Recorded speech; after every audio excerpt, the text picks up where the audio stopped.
ஒரு அழகான கண்ணதாசன் பாடலை கேட்டுட்டு இருந்தேன். ஸோ இமீடியட்டாக அதை டீகோட் பண்ணணும்னு தோணுது.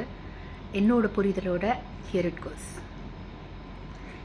ஏழை மனதை மாளிகையாக்கி இரவும் பகலும் காவியம் பாடி நாளை பொழுதை இறைவனுக்கு அளித்து நடக்கும் வாழ்வில் அமைதியை தேடு, நடக்கும் வாழ்வில் அமைதியை தேடு, உனக்கும் கீழே உள்ளவர் கோடி நினைத்து பார்த்து நிம்மதி நாடு. ஏழை மனதை மாளிகையாக்கி, ஏழை மனசுன்னு ஏன் சொல்லணும்? ஏன்னா மனசு எப்போ ஒரு எதிர்பார்ப்போட, ஒரு கிரேவிங்கோட, கம்ப்ளைனிங் மைண்ட் செட்டோட ஒரு பவுல் வச்சுட்டே இருக்கும். யார் ஒரு பவுல் வச்சுட்டே இருப்பாங்க? ஆப்வியஸ்லி ஒரு பெக்கர் தான். So beggars are poor. அதனால ஒரு புவர் மைண்ட் செட்டோடு இல்லாமல் பில்ட் அ பேலஸ், ஏழை மனதை மாளிகையாக்கி ஒரு ராஜாவாயிடு. Be a giver. A king can only give இல்லையா? He cannot expect. ஸோ அதனால் பி அ கிவர். ஏழை மனசை மாளிகையாக்கி இரவும் பகலும் காவியம் பாடி இருக்கிற எல்லா விஷயத்துக்கும் நன்றி பாராட்டி சுற்றி இருக்கிற எல்லாருக்கும் உதவியாக இருந்து being the best you can be.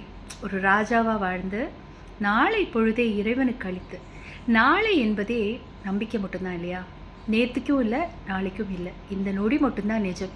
So இல்லாத பொழுதே இறைவனுக்கு அளித்து நடக்கும் வாழ்வில் இந்த ப்ரெசன்ட் மூமெண்ட்டில் ஜாய்ஃபுல்லாக, ஹாப்பியாக, கண்டென்டாக, கிரேட்ஃபுல்லாக இரு. நடக்கும் வாழ்வில் அமைதியை தேடு. நம்ம கம்பேர் பண்ணிகிட்டே இருந்தோன்னா நம்மளுக்கு கண்டென்மெண்ட் கிடையாது. கண்டென்மெண்ட் இல்லைன்னா பீஸ் இல்லவே இல்லை. ஸோ உனக்கும் கீழே உள்ளவர் கோடி. நம்மளுக்கு மேலே இருக்கிறவங்கள பார்த்து என்ன பண்ணுறது, அவனுக்கு இது இருக்கே, எனக்கு இது இருக்கே அப்படின்னு சொல்லி நம்ம கம்பேர் பண்ணி இன்னொன்று ஓடின்னு இருப்போம். பட் அந்த கண்டென்மெண்ட்டில் நம்மளுக்கு பீஸ் இருக்காது.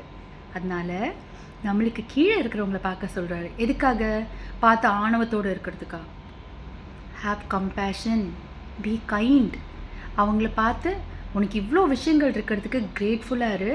அவங்களோட இல்லாததெல்லாம் ஷேர் பண்ணு. உனக்கும் கீழே உள்ளவன் கோடி நினைத்து பார்த்து நிம்மதி நாடு. So that is the point Kannadasan ஐயா சொல்ல வந்திருக்கணும் அப்படின்னு நான் நம்புகிறேன். எப்போ சந்தோஷமாக இருங்க, சுற்றி இருக்கிற எல்லாரையும் சந்தோஷமாக வச்சுக்கோங்க. இந்த நொடி தான் வாழ்க்கை. Life is now and here, and life is always beautiful.